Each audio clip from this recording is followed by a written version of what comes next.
Namaskar to all of you. Good evening to all of you. Now we shall start this session. We have with us Dr. K. Narayana Rao sir, the subject expert, author of many books, an eminent speaker, and very well known to the philosophy family, philosophy fraternity. This program is meant for SSB candidates. Before we start this program, I shall speak only two lines about the pattern of question that is asked in the interview. Generally,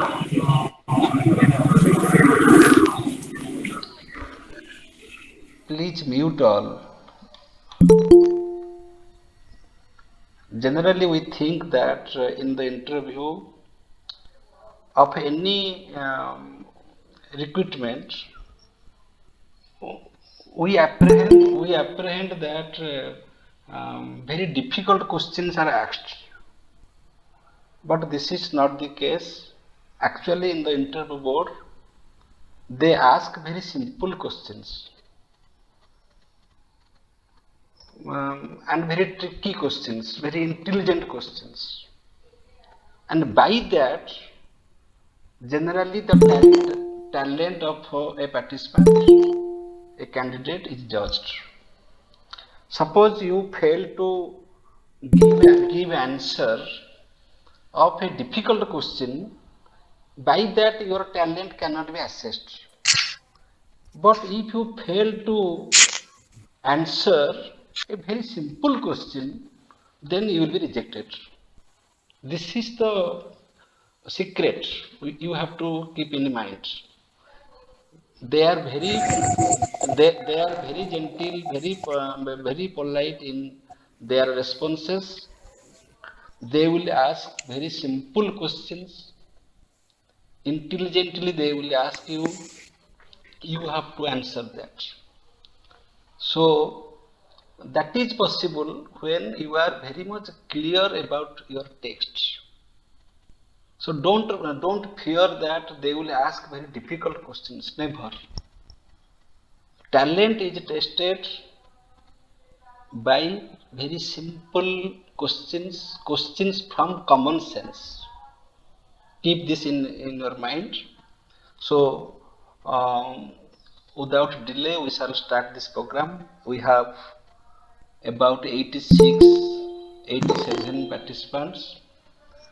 Ask very important questions, pertinent questions, and Dr. Rao will take only 1 or 2 minutes for one participant, for one question. One participant can also ask 2 questions or 3 questions, but Dr. Rao will give very precise answers so that we can address many questions. So with this, I welcome all of you, those who are going to appear this exam, this interview, and those who are here to view this program. I welcome all of you. I welcome Dr. Rao.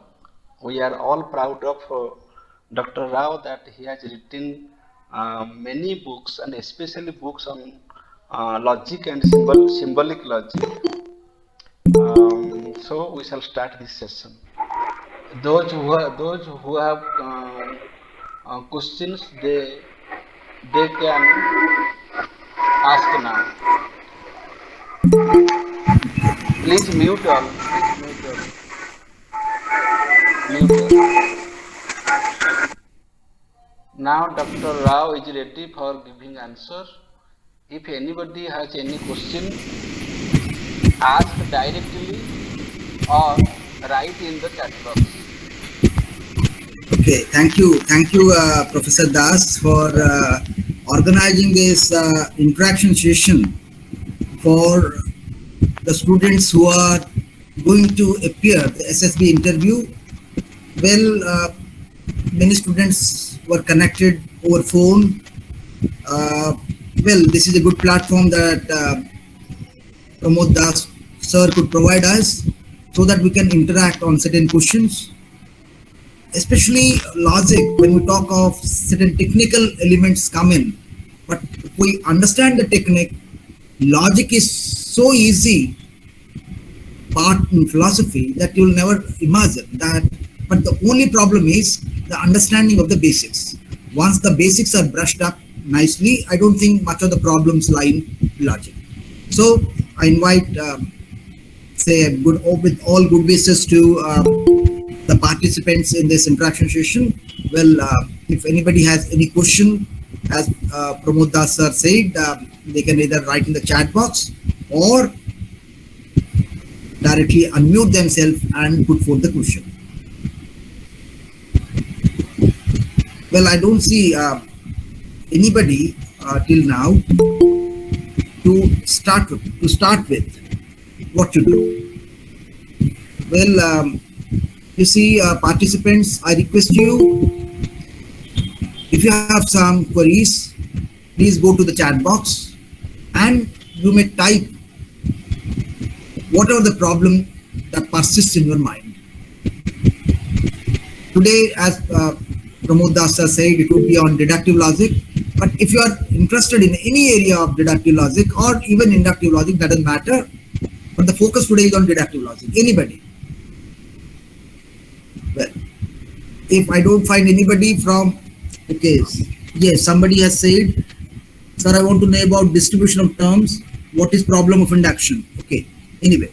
So Subhasri Biswal to start with, I don't know whether she's a student or SSB or candidate, I don't know, but still you see, distribution of terms. You see, in a proposition, we have two terms. One is the subject term and other is the predicate term. A term in a proposition is said to be distributed if that term is taken in its entire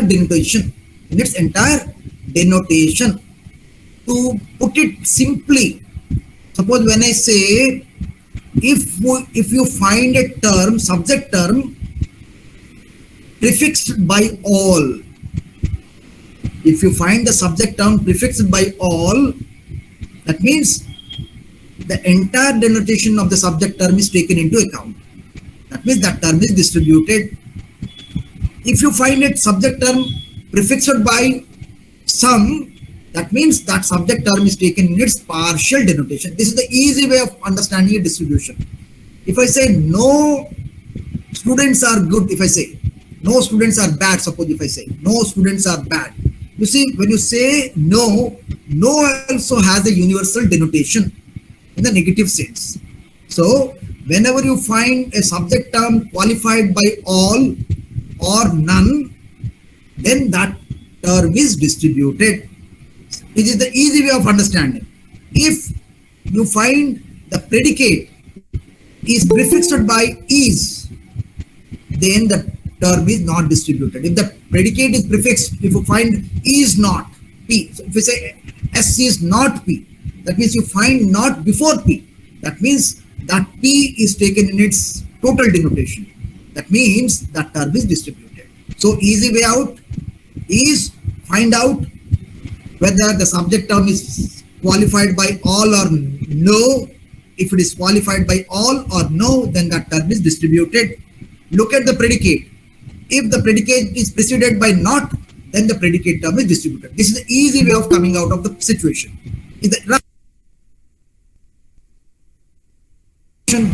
A term is said to be distributed if it is taken in its entire denotation. Okay, so let's go with the next question. Well, it is problem of induction. It doesn't matter whether it's inductive logic or deductive logic. Problem of induction. Induction will reserve for tomorrow. Yes, we reserve induction for tomorrow. Anyway, then we have by Jagannath Maharana. What is the difference between sentence and proposition? You see, when you talk of a sentence, you see, all propositions are sentences, but all sentences are not propositions. Why do I say like this? You see, when you talk of a sentence, suppose I say, what is your name? Is this not a sentence? This is a sentence. But this is not a proposition. But what is a proposition then? Proposition is a sentence which can be said to be either true or false. So proposition is a sentence. Definitely, it's definitely a sentence which can be said either to be true or false. If I say grass is green, if you find the grass to be green, then that proposition is true. If you find it's not, then that proposition is false. So sentences are of various forms. Sentences may be interrogatory. Sentences may be in the form of commands, orders, exclamatory sentences you do have. But it's only the assertory sentences, assertory sentences. It's only the assertory sentences that are called propositions. So the propositions which are assertory. Assertion means the proposition which can be said, a sentence which can be said either to be as true or false, then that sentence we call as a proposition. But there are various sentences about which we cannot say. If I say close the door, it's a sentence, but we cannot say that to be either true or false. So that's why it fails to be a proposition. It's a sentence, but not a proposition. So taking this idea, we say all propositions are definitely sentences, but all sentences are not propositions. Okay, well, thank you. Then move to next question. Okay, so induction, Nirmal Kumar Shetty. Well, induction we are taking tomorrow, as Pramod sir said, tomorrow. Okay. Yes, Gayatri Barik, disjunctive and alternative. How is it called exclusive and inclusive sense? Well, it's a good question, and this is the problem that we're having these days. I don't know whether Gayatri Barik is a SSB student or not. I don't know, but this is a good question. Yes, sir. You are SSB candidate, is it? Yes, sir. Yes, very good question, because this is the problem. Yes, now unmute, now mute. Okay, this is the question that needs a lot of discussion, because earlier when we used to study, we used to say a proposition of the form either or to be alternative. We used to study, and the propositions which are of the form not both, we used to study them as disjunctive. But over the time, things have changed. Over the time, it is now said the propositions of the form either or to be disjunctive propositions, and the propositions of the form not both to be alternative propositions. Things have changed. Okay, earlier if you look at my books, my earlier books used to say alternative propositions to be of the form either or. But these days, I say either or propositions are, I call either or propositions, we do call either or propositions as disjunctive propositions. Now, the question that Gayatri Barik has asked is, what do you mean by this exclusive sense and the inclusive sense? When you take either or proposition, that is in the inclusive sense. Either or proposition, that is in the inclusive sense. You call disjunction, you call alternative, it doesn't matter. If you are taking either or proposition, that is in the inclusive sense. But one problem again, SAU, we normally say not both P and Q. Not both P and Q, you normally say. But that is not exactly the translation of the exclusive sense. The translation is, when I say P or Q in the exclusive sense means, P or Q in the exclusive sense means, P or Q in the inclusive sense, that means PVQ in the inclusive sense, dot, not of P and Q. You go to home and draw the table.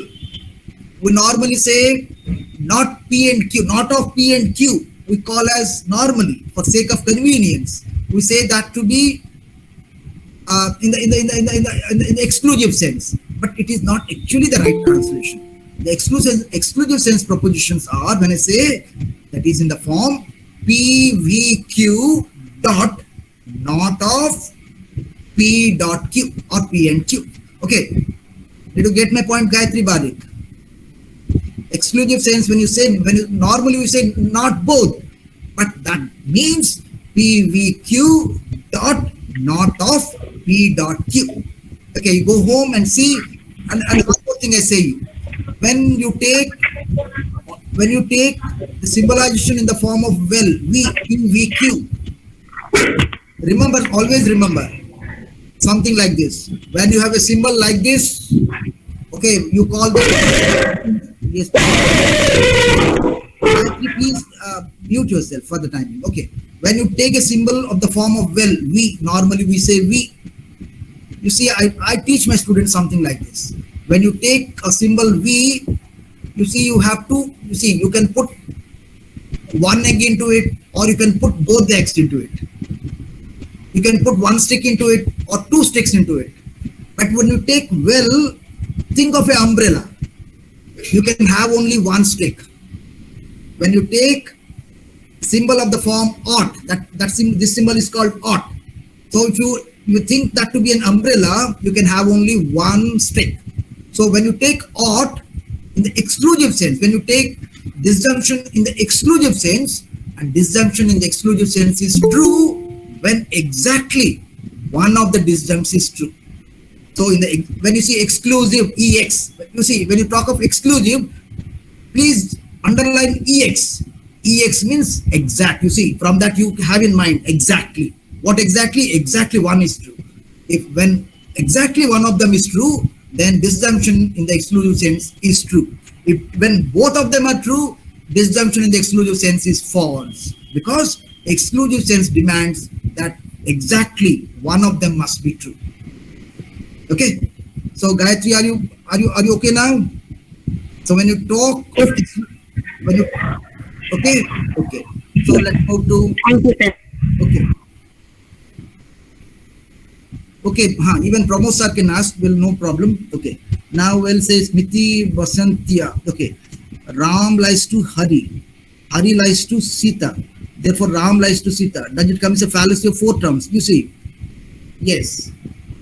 You see, when you say it's a relation, we can think of this in various senses. You see, when I say Ram lies to Hari, that means if we make it, translate it into, say, subject, predicate, copula form of proposition, it is something like this. Ram is a person who lies to Hari, because we have to talk of lies. It's a relational proposition. You see, lies to Hari. Okay. Now when I say Hari lies to Sita, that means Hari lies to Sita. Hari is a person who has lied to Sita.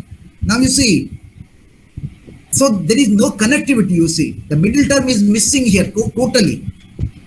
Okay, what seems to be, there is a middle term in the form of Hari, but there is exactly no middle term, because when I say Ram lies, when you say Ram lies to Hari, so it can be translated something like this: Ram is a person who has lied to Hari.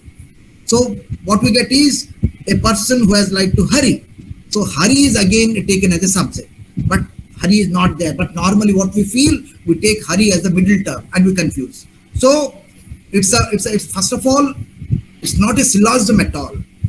Okay, well, it has, even when you say it has four terms also, yes, but non-connecting terms. We cannot call that syllogism because the middle term is missing. The middle term is missing. The connecting thread is missing. So that's the problem. Then say Abhay Kumar Gan, denotation and connotation. Yes. When we talk of denotation, denotation means when I take a term, denotation refers to what are the things that are referred to by the term. When I say man, what is the denotation? Man, when you take man, it denotes all men. Rama, Sita, Rama, Krishna, Hari, everybody. When I say man, so what are the things, what are the individuals that fall under the term man? So denotation refers to the things, the denotation of a term refers to a thing or things, or say persons or individuals, objects. Okay, but when you talk of connotation, you take a term and you're talking of connotation. Connotation refers to the common and essential qualities of that term. Let me take an example. Suppose I have a term, say man. What is its denotation? Its denotation is all individual men. Because when you take man, it's a general term. It refers to what is its denotation? All individual men. If I say Indian man, if I say Indian man, if I say Indian man, if I say Indian man, there's a denotation. This term will not extend to anybody other than being Indian. So now its denotation is only the Indian man. Okay, so you see the connection. When you took man, its denotation was all men. But when you took Indian man, its denotation is only the Indian people or the Indian men. So, but when you talk of the qualities, you see the connotation. When you took man, its connotation was, or its connotation is animality and rationality. When you talk of Indian man, apart from, you see, man is there, therefore the connotation will be animality and rationality. Because there is Indianness, so the connotation will now come as Indianness, animality and rationality. So that's how we can think of denotation. Yes, Pramod sir makes a very good question. What is the... Yes, thank you. So one thing, very good question raised by Pramod Kumar Das sir, truth and validity. You see, when we talk of truth, this idea is taken in various senses. Normally, propositions are said to be true or false. Propositions are either true or false. But arguments are either valid or invalid. Okay. Propositions are either true or false. Arguments are either valid or invalid. Okay, this is the basic understanding. Now, you see, we need propositions in order to construct an argument. What we need propositions in order to construct an argument. Now, irrespective of whether the propositions involved in the argument are true or false, we are least concerned. Whether the propositions in the argument are true or false or both false, we are least concerned. For validity, what is required is that the conclusion must necessarily follow from the premises. If the conclusion is implied by the premises, then the argument is valid, irrespective of whether the premises are true or false, immaterial. You have nothing to bother about that. Okay. So when you talk of validity, the only thing that is required is to see whether the conclusion follows from the premises or not. If the conclusion follows logically from the premises, then the argument is valid. If it does not follow, the conclusion, then the argument is invalid. But when you talk of truth, propositions are either true or false. And we are not at all concerned about the truth of the propositions while discussing about validity. But one thing we can say, even after saying a lot of things, one thing we can say, if you are given that the argument is valid, you are given that the argument is valid and both the premises are true. You are given with this. Both the premises are true and the argument is valid. And you are asked, what would be the conclusion? Then the conclusion would be only one conclusion, that the conclusion has to be true. If an argument is valid and both the premises are true, then the conclusion is bound to be valid. Okay. Now, so we take this a bit further to discuss what is sound argument and what is unsound argument. Okay. Sound argument, you see, this is also a very important question, but very much linked to what Pramod sir has asked. Sound argument and unsound argument. An argument which is valid and its premises are all true is a sound argument. So remember, for soundness of an argument, you require two things. Number one, the the argument is valid. Number two, both the premises are true. This is a sound argument. But on the other hand, if you find an argument which is valid, you see, the argument is valid, but say the premises, all the premises are not true, or say one premise is true, other premise is false, then even though the argument is valid, but that is not a sound argument. Because for sound argument, for an argument to be sound, you require two conditions to be fulfilled. Number one, the argument has to be valid. Number two, both the premises need to be true. If that is the case, then it is a sound argument. If any one of the condition is failing, then the argument is unsound. Okay, then move to Shanaprava Mishra. According to general rule 5, from two negative premises, no conclusion can be drawn. Why? Very, very good. Now you see, from general syllogistic rules, rule number 5, it says from two negative premises, no conclusion can be drawn. You see, let me tell you. In a negative proposition, there is a relation of mutual exclusion between two terms. You say both the premises are negative, that means the major premise is negative, the minor premise is also negative. If the major premise is negative, what do we have in the major premise? We have the middle term and the major term. You say both the premises are negative, okay, so major premise is negative, minor premise is also negative. In the major premise, what do you have? Along with the middle term, we have the major term. Since the major premise is negative, there is a relation of mutual exclusion. That means they fall apart. If this is the middle term, this is the what? Major term, and they fall apart either partially or wholly. Okay, they fall apart. And since even the minor premise is negative, so there we have a relation between middle term and the minor term.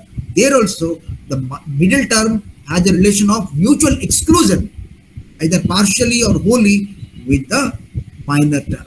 So if you take the middle term in common, so the middle term has a relation of mutual exclusion with the major term when you combine both the premises. So what is the case now? The middle term has a relation of mutual exclusion with the major term since the major premise is negative.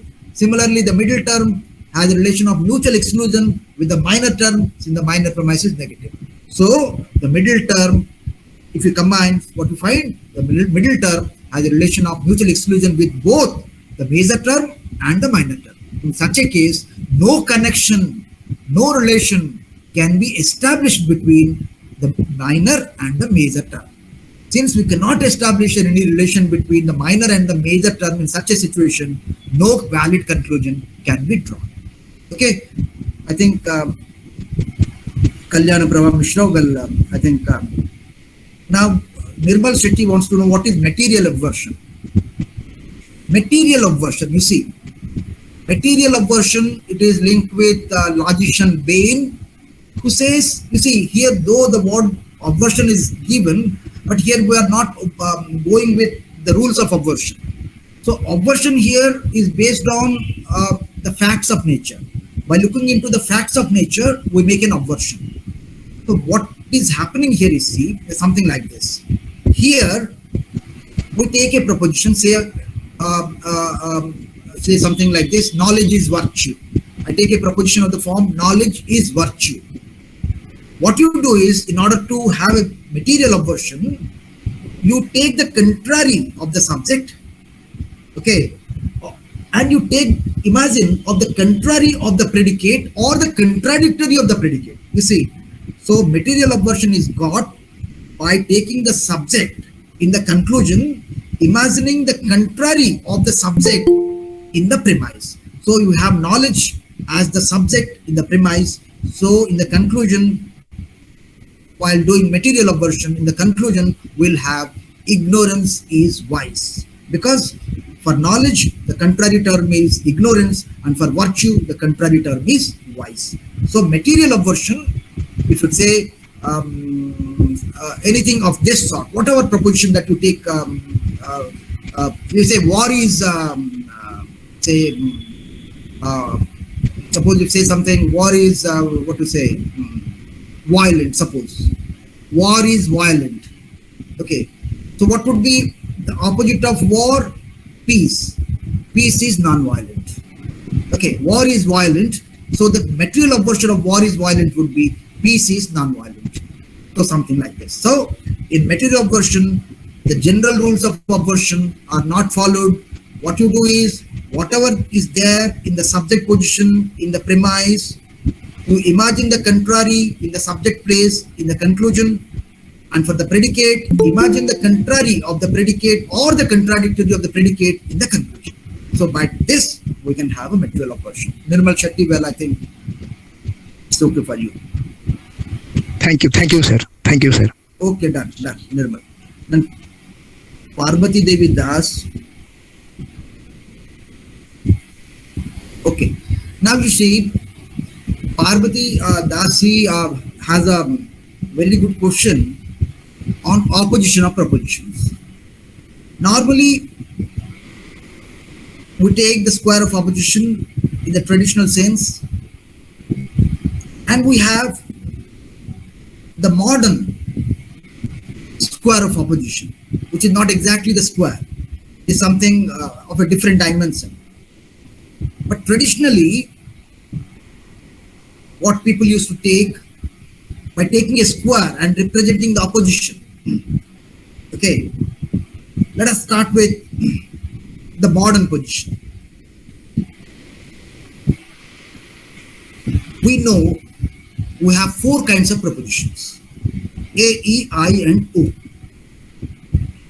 Having known of these four propositions, we know, you see, when we write A, E, I, O, the things, the propositions which stay at a distance, okay, they are contradicted.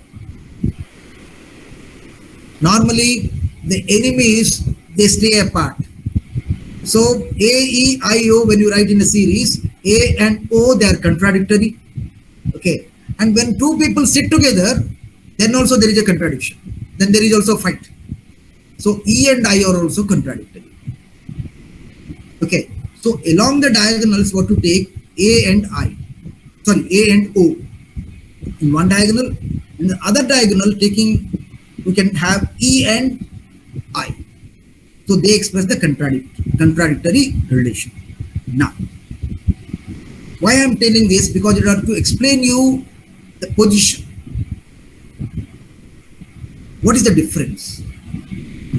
So when we have constructed the square, along the diagonals we have A, O, in the other diagonal we have E and I. Okay.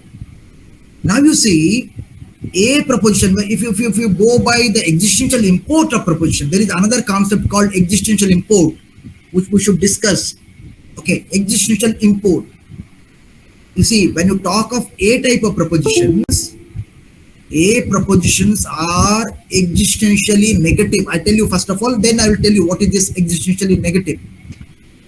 Okay, A proposition, or say universal propositions are existentially negative, but particular propositions are existentially affirmative. Particular propositions are existentially affirmative. So you may ask, what do you mean by existentially negative and what do you mean by existentially affirmative? Okay. See, when I say all crows are black, it's a universal affirmative proposition. Okay.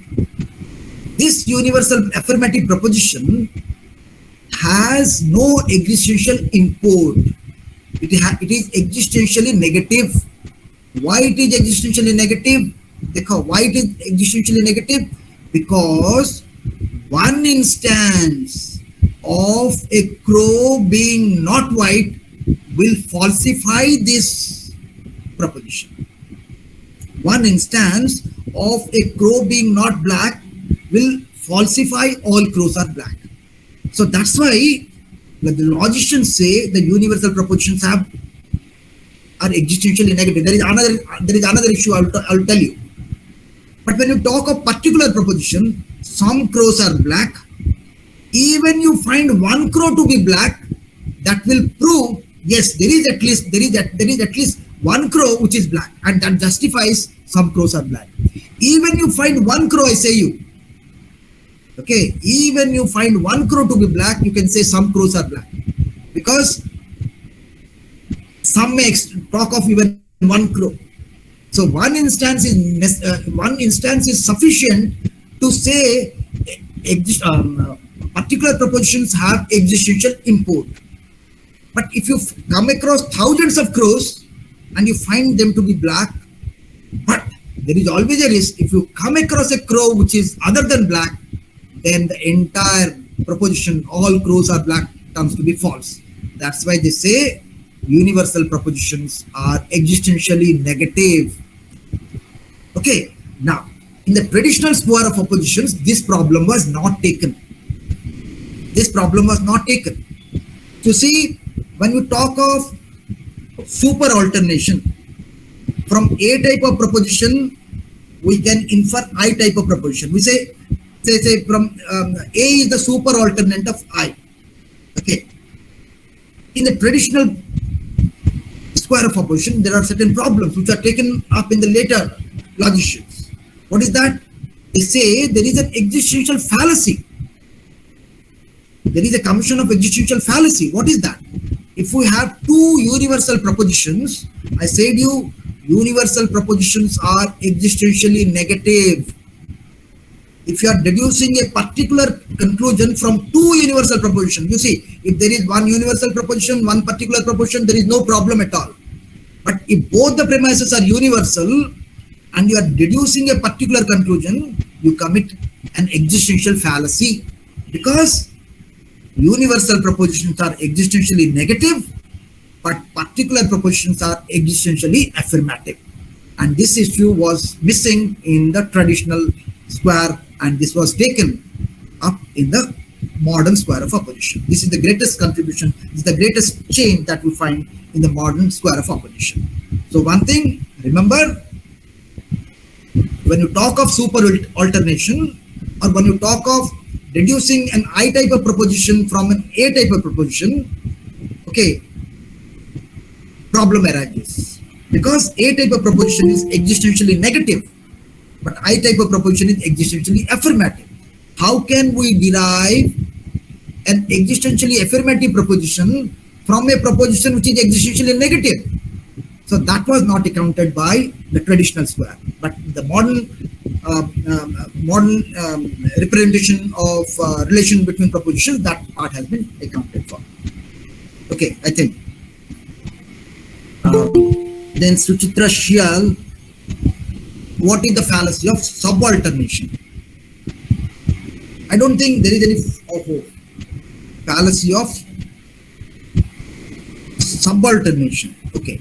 Subalternation means, you see, but I don't think, you see, what is subalternation? Subalternation means, I don't think there is any fallacy there. You see, I was talking about the same thing. You see, that is the existential fallacy. You have to modify it. You see, when you talk of the deduction of a particular conclusion from a universal proposition, then you commit an existential fallacy. That is the case of super alternation. But I don't know what you mean to say. Suchitra CL, can you please unmute to tell me what exactly you mean to say? Subalternation is okay, but what is the fallacy? Suchitra CL. What is the fallacy of subalternation and contrary opposition, sir? Contrary opposition. No, contrary is something different. Subalternation is something different. You see, I proposition is a subaltern of A type of proposition. You see, A proposition is a super altern of I type of proposition. Okay. There is no fallacy in subalternation. You see, it's a relation. Subalternation is a relation. You see, A proposition is a super altern of I type of proposition, and I type of proposition is a subaltern of A type of proposition. In this relationship, in super alternation and subalternation, what we see is, if A is true, okay, in super alternation, If A is true, then I type of proposition is also true. Okay. But if A is false, okay, A type of proposition is false, then we cannot say with all determination, in a determinate sense, whether I proposition would be true or false. This is one relation concerning superalternation. Similarly, going the other way around, if I proposition, so moving from I to A or moving from O to E, that constitutes superalternation. You can think of this relation in the reverse order. Okay, if P is the superaltern of Q, then Q is the subaltern of P. Okay, so there is no fallacy involved anyway. It's a relationship. Superalternation is a relationship. Like the way you have a contrary relationship, superalternation. I don't see any fallacy in superalternation, in subalternation. Okay. Okay, sir. Thank you, sir. Thank you. Okay. Now, what is the role of validity in logic? You see, logic is all about validity. You see, you make arguments. Okay, but there is always a concern in logic is to pass on valid arguments. You see, that's why we say logic is, especially deductive logic, is more concerned with the form of the argument, the structure of the argument, rather than the content that is contained in the argument. Okay, so validity, the chief concern of logic is validity, I say. The main focus in logic is to make a distinction between the valid arguments and the invalid arguments. That is the focus of the entire structure of logic, is based on this very idea of validity. What at all we are trying in logic, we are all trying for justifying validity. And when is an argument valid? When it is in accordance with rules. Okay. Yes, this is another question which Pramod sir wanted to say. You see, the distinction between inference and implication. Okay. Now you see, inference, when you talk of inference, in inference, we may pass from something that is known to something that is unknown. There is a possibility. Okay. Don't imagine of a deductive argument. Imagine something of expressing something from what that is known. That is, there is a passage from something that is known to something unknown. That is inference. Okay, anyway. But when you put this inference in form of the language, we get an argument. That part is clear to everybody. But the focus is implication. What is implication? And how it differs from inference? You see, it's a bit technical question. When you talk of implication, symbolically speaking, we need to connect the premises. We need to connect the premises with conjunction, and we need to bracket these premises and find a connectivity with the conclusion by the mark of implication. Okay.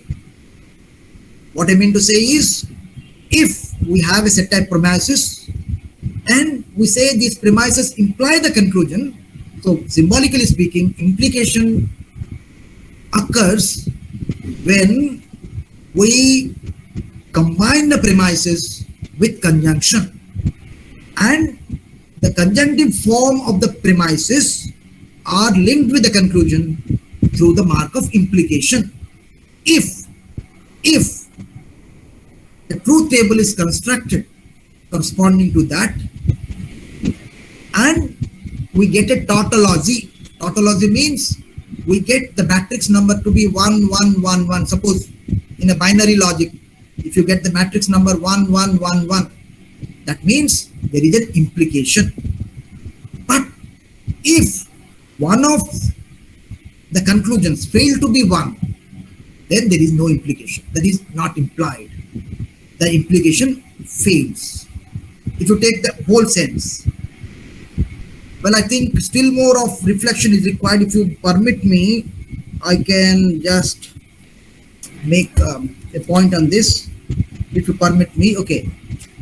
Can I add, sir? Can I Ah, add? yes. Carry on. One more thing I'm missing there. Yes. Carry on, sir. Carry on. Yes, carry on, sir. I think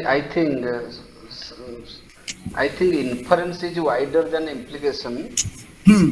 Inference can be both material and formal.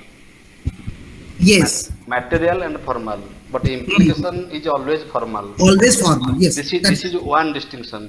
Okay. Second distinction is Hmm. in inference Hmm. we can move from Hmm. cause to effect and effect to cause. In inference, yes. But in implication, that is one-sided. No, that is only one-sided. One-sided implication. Okay. Very nice. This is sufficient for the candidates to reply. Very nice. So what we could get from this is, in case of inference, it may be formal. Inference may be formal, or it may be material. But when we talk of implication, well, I'm trying to find out something which I have. That is sufficient. Yes. So in implication, yes, done. Okay. That box. Okay. Anyway, so we could find out that inference we can have deductive inference. One more thing to say, we can have inductive inference. Okay. So inference may be formal, inference may be even material. But when you talk of implication, it is always formal. Okay, irrespective of what is contained in it, irrespective of the content, okay, the implication holds if the conclusion follows. If we get a tautology, then the implication holds. Okay, thank you, sir, for addition. Thank you so much.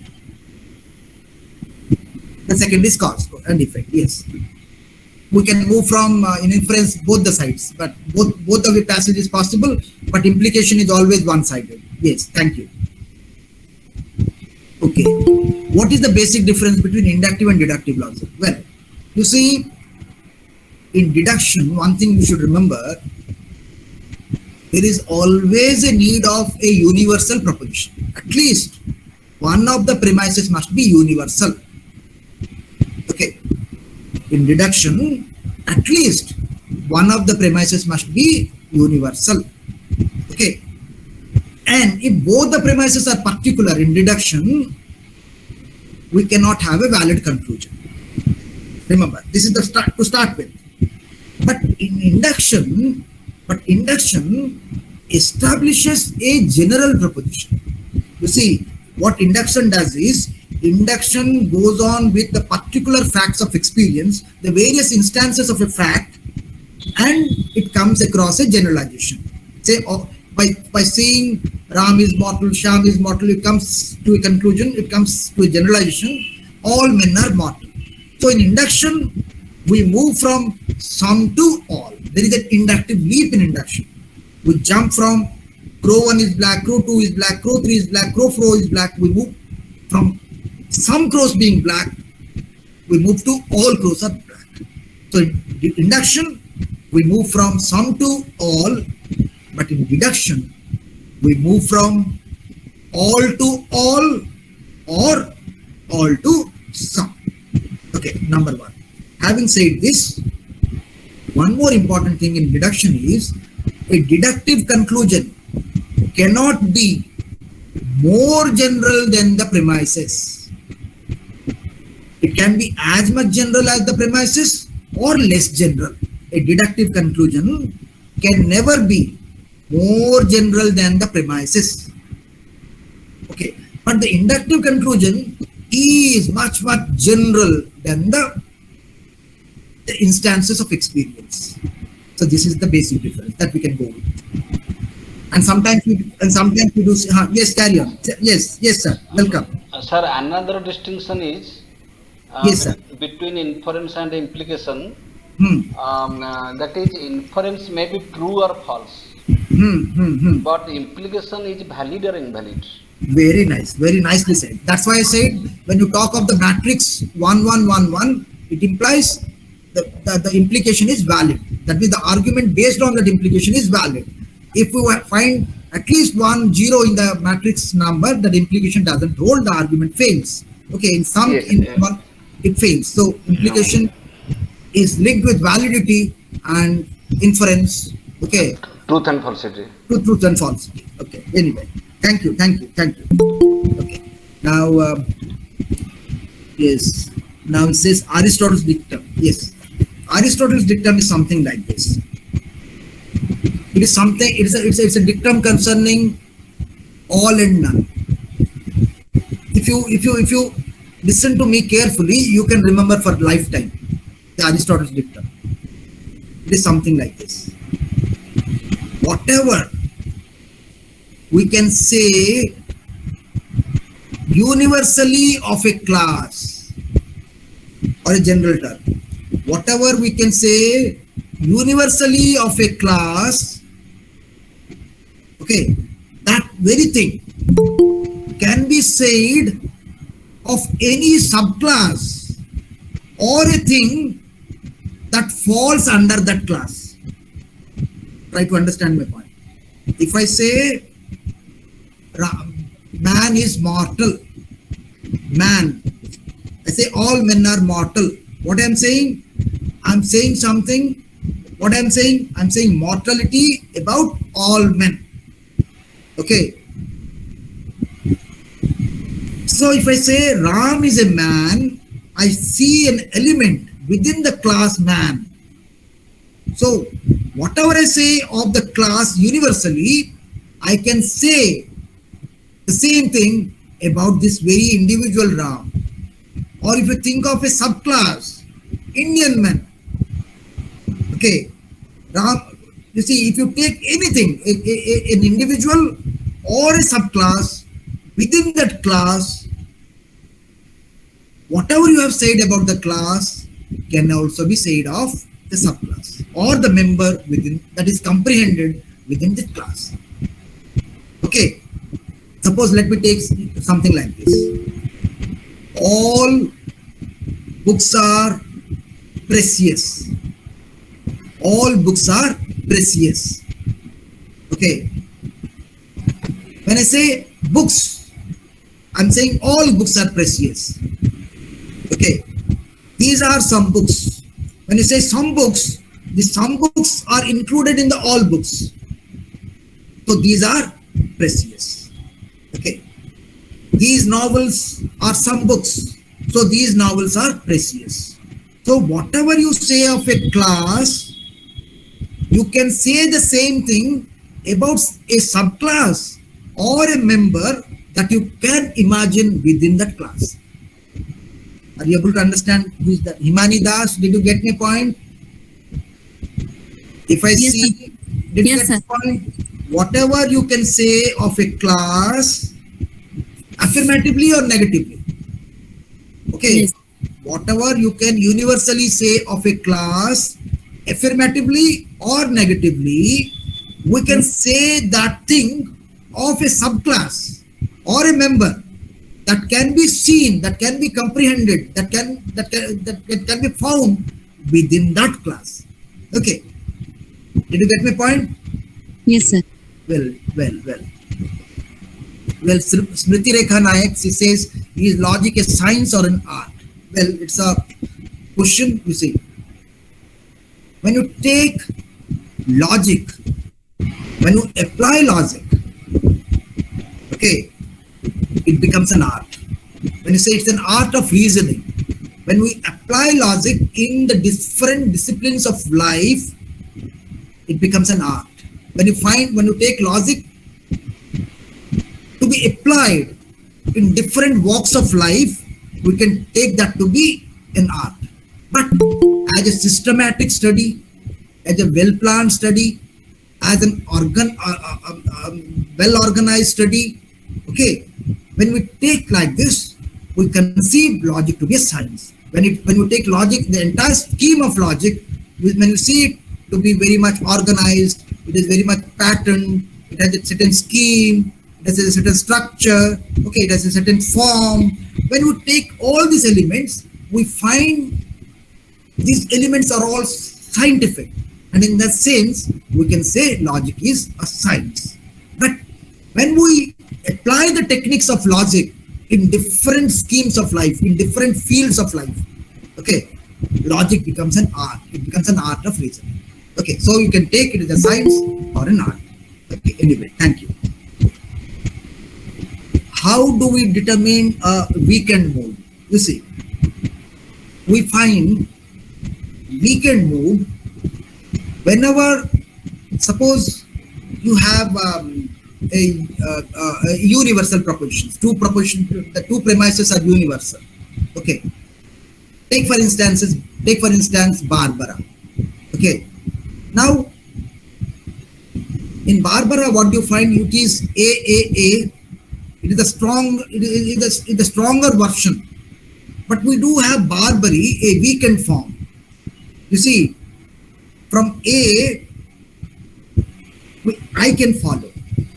When A being true, I can be true. You see, even in the sub-implication relation, you see, when we talk of Barbara, they are all perfect moods. Okay, they are all perfect moods. Now, since they are perfect moods, the conclusion is true. Therefore, from A type of proposition, we can have an I type of proposition which is true. There is no element of falsity attached with the conclusion A in Barbara.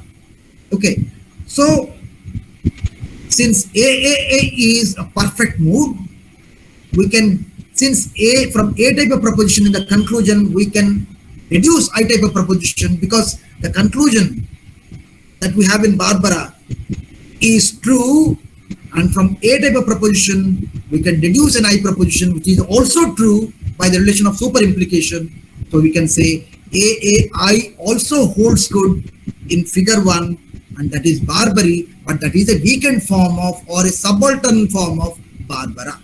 Okay, but sometimes, well, this will do. This much will do. Is there any important role of weakened moods in syllogism? You see, there is nothing of a role sort. Okay, since we can deduce I proposition from A type of proposition, similarly we can deduce O proposition from E type of proposition.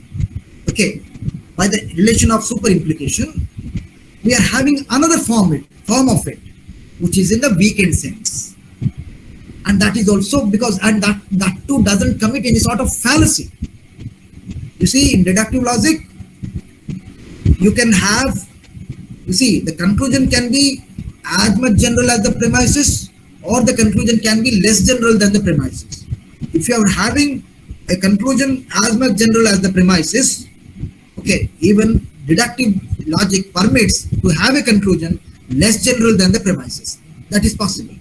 So we can think of if something is helping us out, but something is adding up, so there is no point of not rejecting the weakened mood. Well, what is the important? Is there any important role? Well, I don't think there is any important role, but we can justify. If A proposition is the conclusion in a certain format, say in Barbara, then in such a case, the I proposition in such a format is also true. When I conclude that all students are good is the conclusion in Barbara, then some students are also good. There is no problem in it. Okay, so that happily follows, and we can extend that. Okay, so what we are doing is we are extending the relation of super implication. We are applying the relation of super implication to get a subaltern. Okay, this is a subaltern or a weekend mode. Yes, sir. Yes, sir. Achha, it's a very good question. Bhuti Prasad Sahu. What is refutation of dilemma? You see, dilemma can be refuted in three basic senses. In three senses.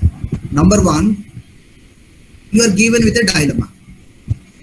Okay. Now see whether it is obeying the rules or not. We have two rules of dilemma. If the rule is violated, then the dilemma is refuted. Number one, a dilemma can be refuted if there is a violation in the rule. We have two rules of dilemma. If any of the rule is violated in the given dilemma, then that violation of rule in the dilemma refutes the dilemma. Number one. Okay. The number two. What is the next method? You see, in dilemma, we have a major premise, which is a compound hypothetical proposition. Two hypothetical propositions are held together by conjunction.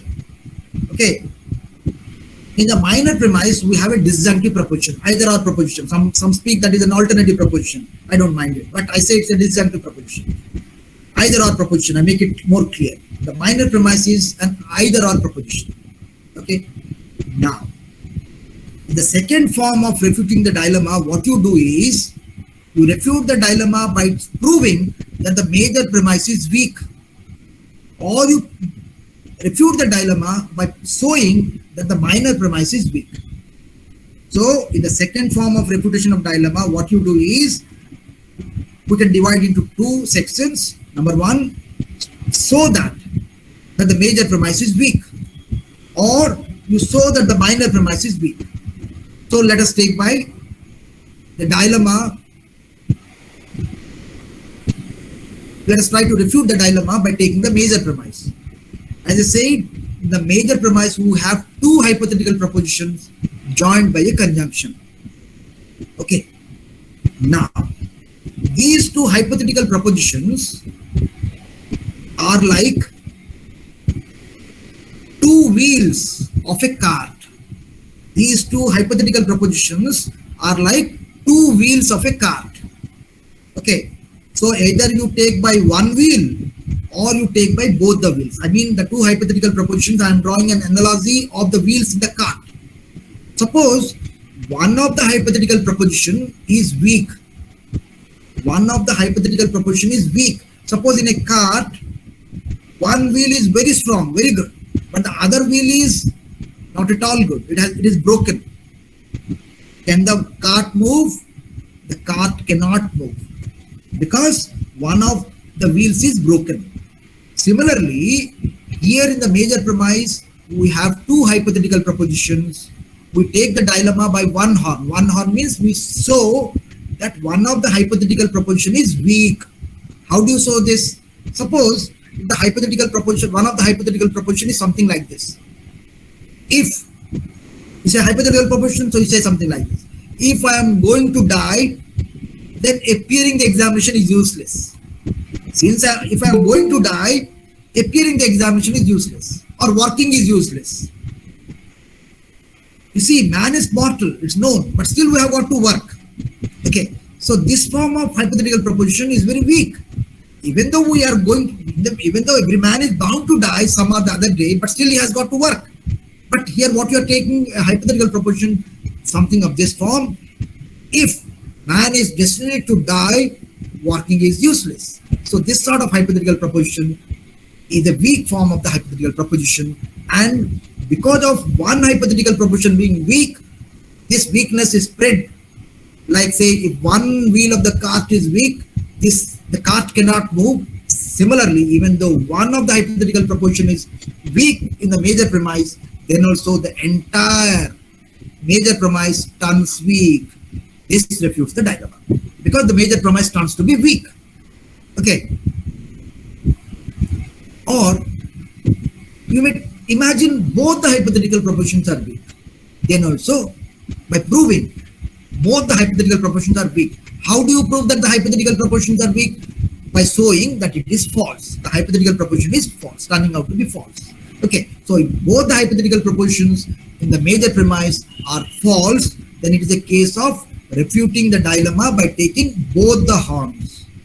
If you show one hypothetical proposition is weak and that weakness has spread to the entire the compound hypothetical proposition in the major premise, then it is refuting the dilemma by taking one horn.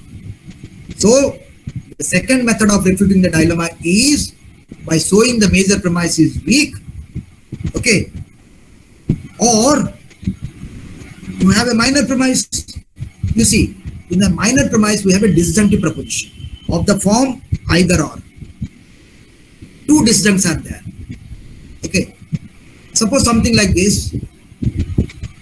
I go to the station before time. There is other disjunct. I go to the station after time. So the problem here, you see, the minor premise is weak here. You see, when you take two disjuncts in the minor premise, the disjuncts must be exhaustive, mutually exhaustive, and there should be no scope of a third alternative in between the two alternatives. You see, in the minor premise of the dilemma, there is a disjunctive proposition. Two disjuncts are there. Okay, and these two disjuncts should be totally exhaustive. There should be no possibility of a third disjunct in between the two disjuncts. Okay, there is no possibility of a third disjunct. But the example that I have said, I go to the station before time or I go to the station after time. You see, there is a possibility of a third disjunct. What is that? I go to the station in time. So if there is a possibility of a third disjunct in the minor premise, that makes the minor premise weak. So if you show the minor premise is weak, that also refutes the dilemma. So in the second form, you refute the dilemma by showing the major premise is weak, or you show the minor premise is. So in both the forms, how to prove, I have said you. And in the third form, that is called as rebuttal. And this is very important. Let me take 2 minutes, but I should tell you. Rebuttal, because most of the students commit problem here. What is rebuttal? Rebuttal is again a form of refutation of dilemma. But what happens is this, suppose given a dilemma. Let me make it clear beforehand that rebuttal is possible only in the case of complex constructive dilemma. Only in the case of complex constructive dilemma, rebuttal is possible. Okay, I mean refutation of dilemma through rebuttal is possible only in the case of complex constructive dilemma. In other forms of dilemma, it is not possible. So what is this? How to do this? You have a dilemma. You are given with a dilemma. Okay, you are given with a dilemma. What you do is, you see, in the major premise, you have two hypothetical propositions. Okay, we have two hypothetical propositions, and each hypothetical proposition we have an antecedent and a consequent. So what you do is, suppose this is one hypothetical and this is another hypothetical proposition. What you do is take out the consequent of the first hypothetical proposition and fit it to the consequent of the second hypothetical proposition with the quality changed. Suppose there is C is D. Suppose the hypothetical proposition is something like this. If A is B, then C is D, the major premise I'm talking of. If A is B, then C is D, and if E is F, then G is H. So what you do is, in constructing a reputed dilemma, what you ought to do is, look at the consequence. C is D in the first hypothetical proposition, E is F in the second hypothetical proposition, as the consequent in the second hypothetical proposition. Okay, sorry, G is H as the consequent in the second hypothetical proposition. So what you do is, the first consequent C is D, you take it out, fit it as the consequent of the second hypothetical proposition with the quality change. That means when you fit it to the consequent of the second hypothetical proposition, write it as C is not D. And this consequent in the second hypothetical proposition, G is H, fit it to the consequent of first hypothetical proposition and write it as G is not H. So in the rebuted dilemma, what you will get is, now you see, original hypothetical proposition was something like this. If A, the major premise was something like this. If A is B, then C is D. And if E is F, then G is H. But in the case of the rebuted dilemma, the major premise would appear something like this. What? If A is B, then G is not H. And if C is and if E is F, then C is not D. So there is an interchange of the consequence of the hypothetical proposition with the quality changed. Now, whatever is there in the conclusion in the original dilemma, the conclusion will be totally opposite in the rebuted dilemma. You see at the conclusion, look at the conclusion in the rebuted dilemma. and that conclusion will be negative, and that refutes the dilemma. So I think it is clear to you, Nirmal Sethi or somebody who has asked. Jyoti Prasad Sahu. Especially, I mean Yes, to sir. say, Yes, sir. the rebuttal. Did you understand my point? Rebuttal. Jyoti Prasad Sahu. Yes, Did sir. you get rebuttal? Yes, Yes. So change the consequence of the compound hypothetical proposition and change the quality. Okay. Fit the excuse me, just one second. Okay. So what you do? Excuse me, one second. So what you do? Interchange the consequence with quality changed for rebuttal. Okay. Anyway, now yes. Normal Kumar Sethi. Yes. What is the fallacy of histron proteron? Well, it's a technical term which I may not address it right now. But fallacy of shifting the ground. Fallacy of shifting the ground is something like this. It is something when you are trying to, especially the fallacy of shifting the ground occurs in cases when you are trying to assert something from a particular standpoint, and you find that from that standpoint you are losing it out. You are losing. You have extended a standpoint and you are trying to assert something from that standpoint. Okay. But when you are asserting something from that standpoint, you find that you are on the losing side. In order to avoid yourself from the losing side, you change the stand. You change the stand. You shift the stand. You move to a new stand. Especially this happens with theologians, shifting the ground. The fallacy of shifting the ground, the best example would be in the case of theologians, especially while dealing with the problem of evil. While dealing with the problem of evil, they will be shifting the ground. And Anthony Flew has said the theologians. Majiba mo tikche adha घंटे पर call करूची please adha घंटे पर माजिबा mo adha घंटे पर call करूची.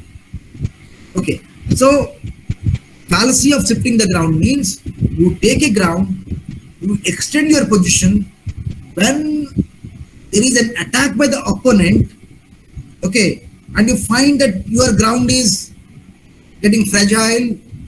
What you do is, in order to escape the attack, what you do is you take a new ground and extend another position. And when again you are attacked, you go for another ground in order to defend yourself. And that's why Anthony Flew has said to the theologians die a death by 1,000 qualifications. That means they always keep on changing the ground in order to justify their theological standpoint. So it is an example from the theological side, but with reference to logic, shifting the ground fallacy occurs when you are not fixed to a particular ground. When you feel that you are getting defeated, you change the stand. That is the fallacy of shifting the ground. Yes, sir. Okay, but this histron prosteron is something. Sir, সেটা ওড়িয়ারে ଥିଲା অশ্বাগ্রে রথ স্থাপন তর্ক দোষ. Yes, that is yes, whether you put the cart before the horse, whether you put the cart before the horse or horse before the cart. Okay, that's the problem. I understand. Sir, hello. Yes, sir. That is the fallacious argument in which the proposition to be proved is assumed as a premise. As a premise, yes. Acha.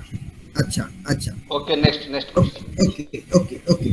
So even who said this one? Nirmal Sethi, well, he said it's a problem which whether you place the horse before the cart is something. The translation would be something like whether you place the horse before the cart or the cart before the horse.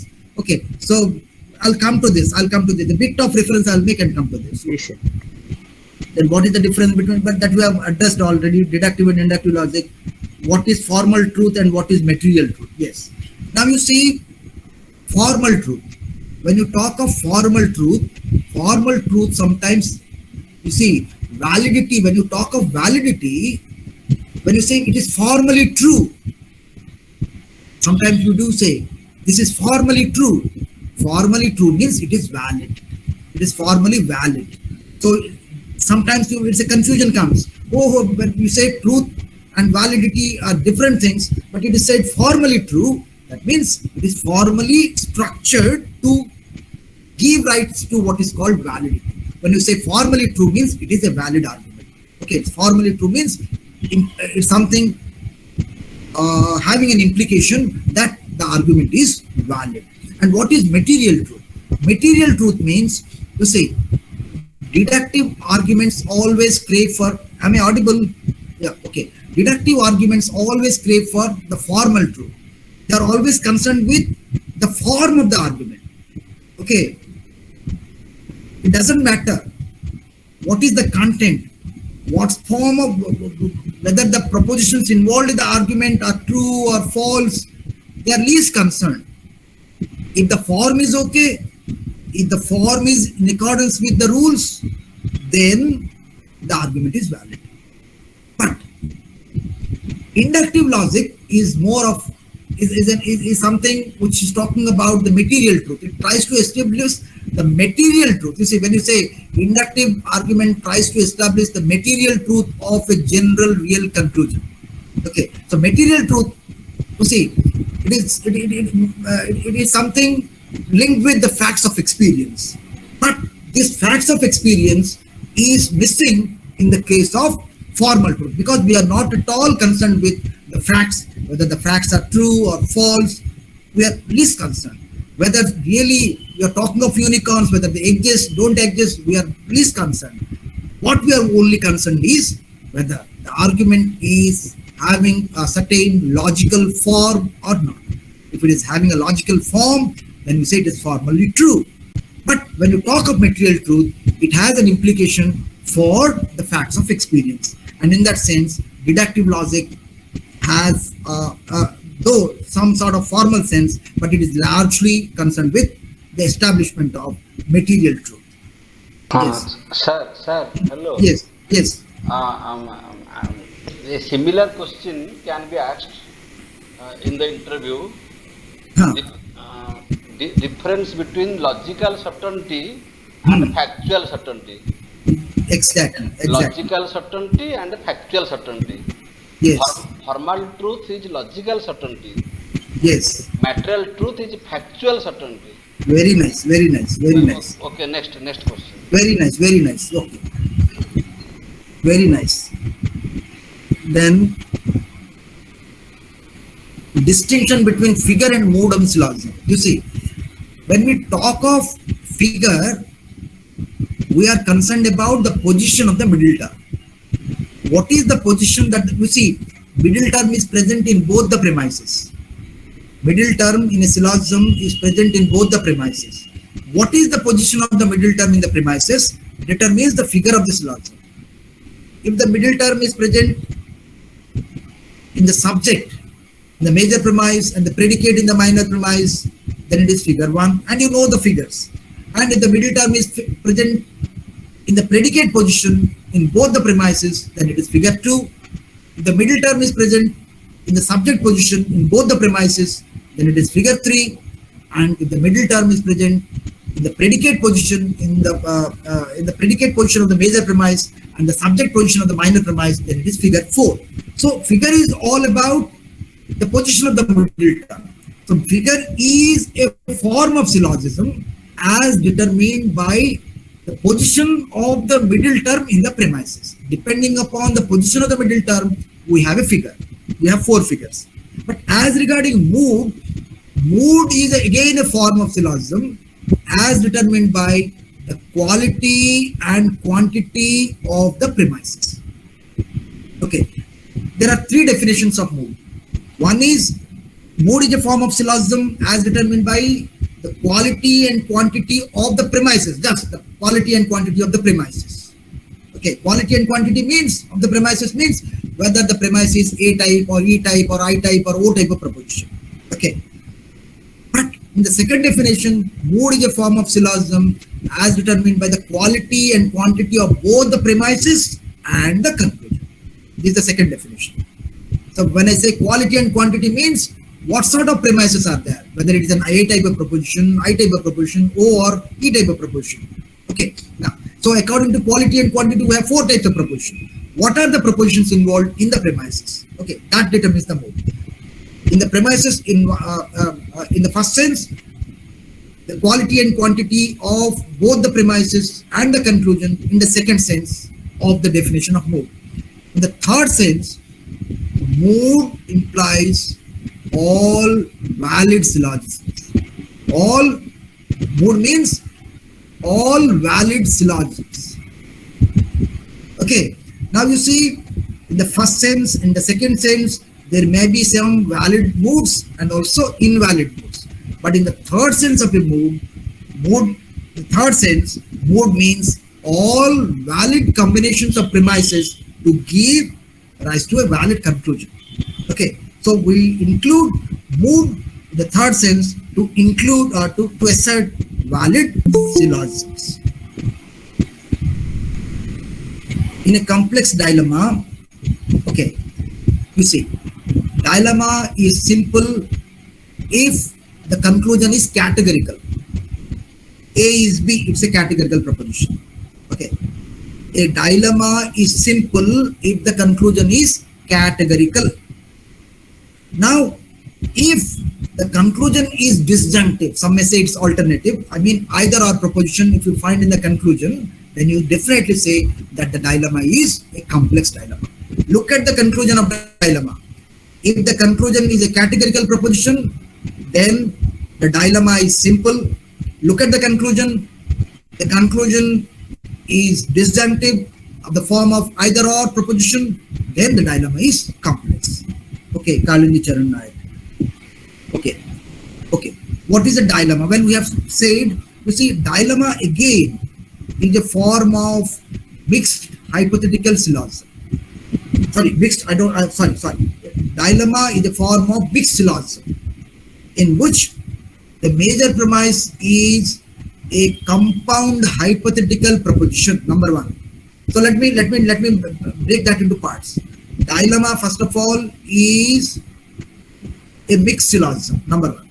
Dilemma is a mixed syllogism in which, the second part, the major premise is a compound hypothetical proposition. I'll come to this. The minor premise is a disjunctive proposition, some may call alternative proposition. And the conclusion is either categorical or disjunctive.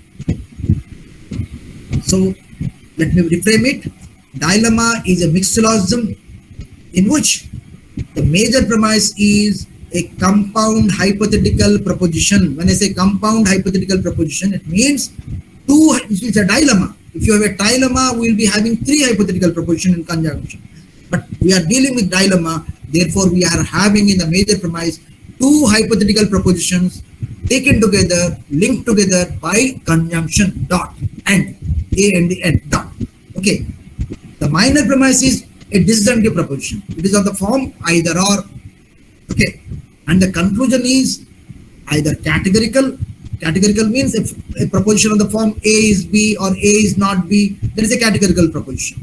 Or the conclusion may be disjunctive. Disjunctive means either or proposition. If the conclusion is categorical, as somebody has asked, if the conclusion is categorical, then the dilemma is simple. If the conclusion is disjunctive, then the dilemma is complex. Okay. What is a fallacy? Fallacy is wrong argumentation. When we fail to obey a rule, okay, in deductive logic, when we deal with deductive logic, we have certain rules to follow. When we fail to apply a rule, okay, a fallacy is generated, a fallacy is committed. Why this fallacy occurs? Because we have violated some rule. Say for instance, we are talking of deductive logic and we have taken both the premises to be particular. Okay, we are talking of deductive logic and we have taken both the premises to be particular and we are trying to conclude with a particular conclusion. But this argument is fallacious. Why? Because deductive logic requires that at least one of the premises need to be universal. So here, since both the premises are particular, we commit the fallacy of two particular propositions or two particular premises. Similarly, if we take both the premises to be negative, which is again the violation of a rule, we commit the fallacy of two negative premises. Okay, or we have three important fallacies. Fallacy linked with the middle term, GSR rule 3, general syllogistic rule 3, which says the middle term must be distributed at least once in the premises. If the middle term is not at all distributed in the premises, then we commit the fallacy of undistributed middle. If we go by rule number 4 GSR, if you see, look at the conclusion. Always remember one thing. Look at, you see, many students, they confuse. Oh, which is the minor term, which is the major term, they confuse. The easy way out is, in a syllogism, look at a term which occurs twice in the premises. Look at a term which occurs twice in the premises and not at all present in the conclusion. But not at all present in the conclusion. That term is the middle term. Now look at the conclusion. Look at the subject place. The subject of the conclusion is the minor term. And the predicate of the conclusion is the major term. Sometimes, in order to confuse you, the major term is given at the second position and the minor premise is given at the top. So accordingly, you have got to adjust. So how to know the minor term, which is the minor term, which is the major term? The subject of the conclusion is the minor term and the predicate of the conclusion is the major term. There's a nice question which Professor Das has raised, because in the interview board, sometimes you confuse which is the minor term, which is the major term. Always remember, in a syllogism, look at the subject of the conclusion. The subject of the conclusion is always the minor term. And the predicate of the conclusion is always the major term. Okay. Now, I was talking about rule 4, general syllogistic rule 4. It says, a term which is not distributed in the premise cannot be distributed in the conclusion. You see, somebody was asking relating to distribution. I said you very in a crude form. Well, I said I gave the definition, but for a not to go by definition, always remember, if the subject is qualified by all or no, that means the subject is distributed. If the subject is qualified by some, that means the term is not distributed. Okay, if the subject is qualified by all or no, that means subject is distributed. If we find is before the predicate, okay, that means the predicate is not distributed. If we find not before the predicate, that means the predicate is distributed. You go, remember like this. Okay, what I was saying? I was saying a term which is not distributed in the premise cannot be distributed in the conclusion. If suppose say the minor term is not distributed in the premise, but somehow we distribute that in the conclusion, then we commit the fallacy of illicit minor. Similarly, if the major term is not distributed in the premise, but it is distributed in the conclusion, major term is not distributed in the premise, but it is distributed in the conclusion, we commit the fallacy of illicit major. I say you, when I appeared the OPSC interview, this was the question which was asked to me, fallacy of illicit major. They asked the definition. You see, I gave the definition very comfortably, but when they asked me to write the example on the piece of paper, I said that under these circumstances, well, I am not prepared to give the example in the written form, which they also agreed. Well, so this was the question. The fallacy of illicit major was one of the questions that I was asked in the interview. Another question which I faced in the interview was, what is a tautology? Okay, so anybody who can say, please, anybody can unmute. What is a tautology? A logical expression which is always true is a tautology. A logical expression which is always true is a tautology. A logical expression which is sometimes true and sometimes false is contingent. A logical proposition which is sometimes true and sometimes false, is contingent. And a logical proposition which is always false is a contradictory function or a contradictory proposition, you can say. So tautology means always true. A function, a logical function which is always true is a tautology. A logical function which is sometimes true and sometimes false is contingent, and a logical function which is always false is contradictory. This is another question which I was asked in the interview board. Well, thank you. Yes, rebuttal of dilemma, Jir Samanta. Well, I have just discussed rebuttal. Well, you might have.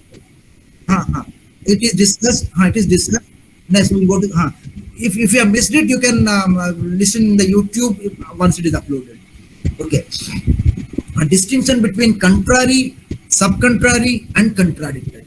Yes. Very good question again. Now you see, in the sevenfold relationship of propositions, we came across contrary relation, subcontrary relation, and contradictory relation. As I already said while discussing the square of opposition, you see we have four types of propositions: A, E, I, O. I am repeating. You see, A and O, they fall largely apart. Okay, A at the top, O at the bottom. So top is contradictory to the bottom. So A proposition is contradictory to O. A proposition is contradictory to O. Okay. Now, there is always a tussle, as I said. Usually I do say this to my student. There is a tussle.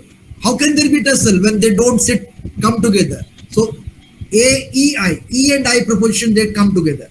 That's why there is also a tussle. That means A and O propositions are contradictory to one another. E and I propositions are also contradictory to one another. So what is contradictory relation?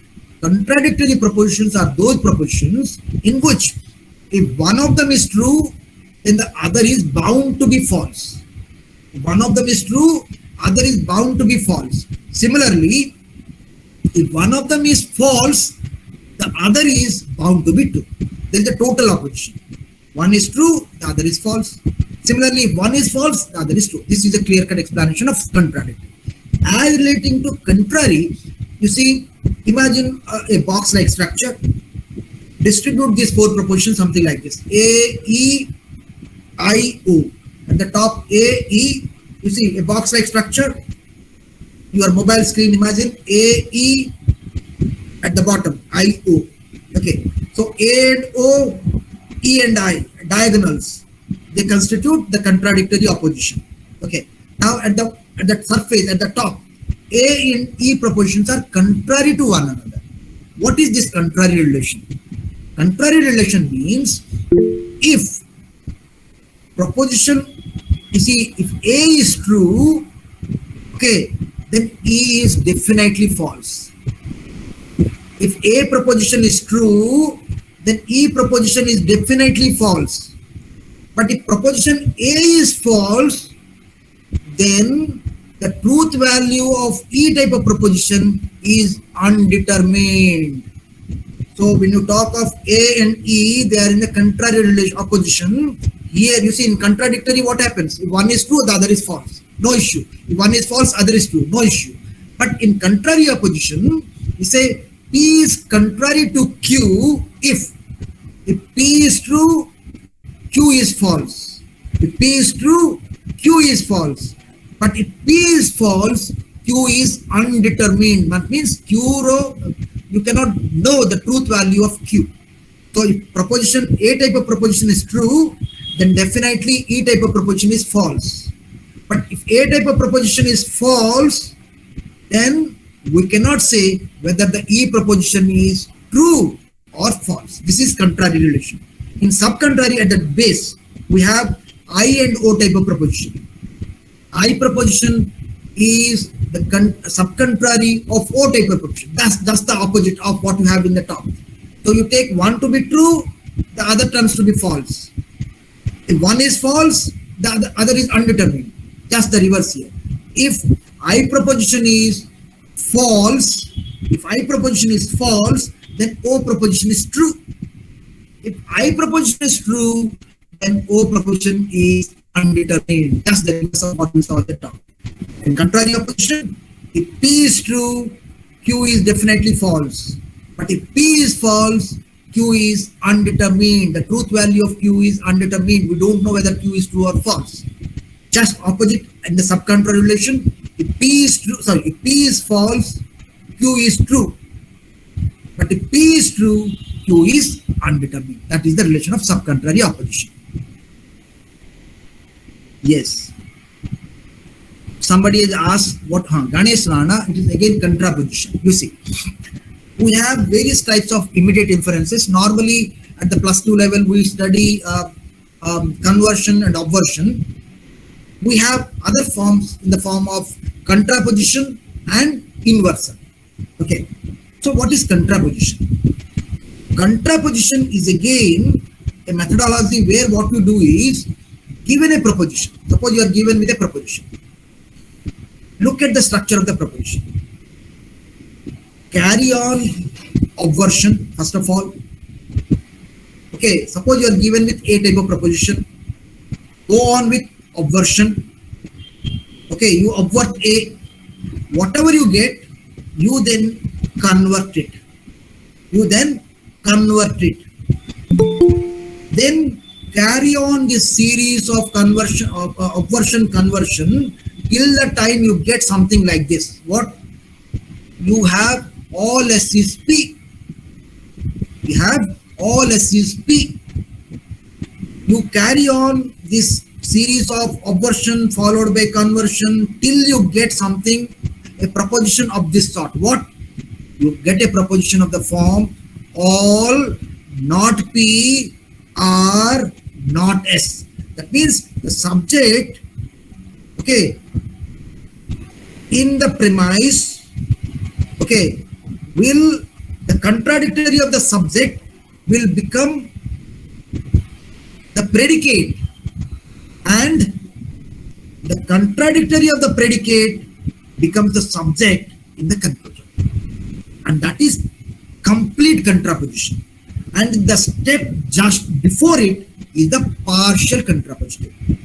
So I repeat again, suppose you have something of this form, S is P, okay, whatever may be the proposition, forget, S is P, carry on, go on with obversion followed by conversion till you get a position where the subject of the premise, the contradictory of the subject of the premise, that means S, becomes the predicate of the conclusion. That the predicate of the conclusion would become not S.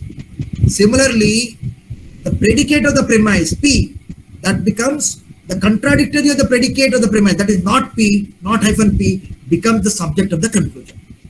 Till that you do it, that is the full contraposition, complete contraposition. And the step just before it is the partial contraposition. Hope you understand this. You understood this. Given a proposition, carry on a series of obversion and conversion till you get a position where the subject of the premise, the contradictory of the subject of the premise becomes the predicate of the conclusion, and the contradictory of the predicate of the premise becomes the subject of the conclusion. So SP jota chilla, now it becomes not P is not S. Until you get this, you carry on this series. I think, hope you understand. Then Monalisha Das, okay, again a good subject. What is predicate calculus? How it is different from propositional calculus? You see, when you take propositional calculus, when I say Ram is good, okay, when I say Ram is good, I symbolize it by saying P. Let P be Ram is good. This happens in propositional calculus, where we construct truth tables and all that. Okay, if I say the clouds, the sky is blue, suppose I symbolize that by Q. Okay, this all happens in propositional calculus. Okay, but when you come to predicate calculus, there is one thing. What happens? There is an analysis into the internal structure of the proposition. there is an analysis into the internal structure of the proposition. When I say Ram is good, in propositional calculus, what you do, you say let P represents Ram is good, and you carry on the workout. But when you come to predicate calculus, you make an analysis into the internal structure of the proposition. So what does it mean? So when you come to predicate calculus, you make an analysis into the internal structure of the proposition. So what is this? When I say predicate calculus, here the predicate is very important in predicate calculus.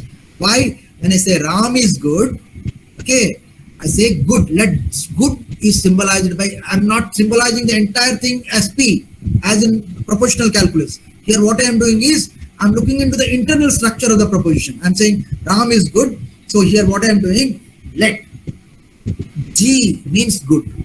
Let G means good. Okay, G means good. So that is the predicate. You see, good is the predicate. And for the predicate, the symbol that I have taken is G. Then about whom you are talking to be good? Ram. Okay, so you write G followed by small a. A symbolizes Ram. So G A. G in capitals and a subscript. At the foot of G, you write a small a. So G A symbolizes Ram is good. Did you get my point? So in predicate calculus, importance lies in the predicate, and we move into the internal structure of the proposition. Unlike in propositional calculus, where we don't make an analysis into the proposition, directly you take the proposition and symbolize it as P or Q, whatever it's so maybe. But in predicate calculus, we move into the internal structure and we make a focus on the predicate. Okay. Suppose I say X is good.